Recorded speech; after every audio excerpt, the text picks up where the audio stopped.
How to turn on the always on display on the Garmin Forerunner 965. In this video, I'm going to show you how to turn on or enable the always on display so that when your display turns off, you can still see data, it just dims the watch face like that. And if this video helps you, please consider giving it a like and also subscribe to my channel because that really helps me out.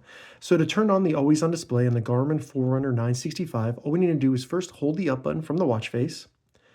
Once the menu opens, hit the up button one more time until you get to System, and then use the Start or Stop button to select System.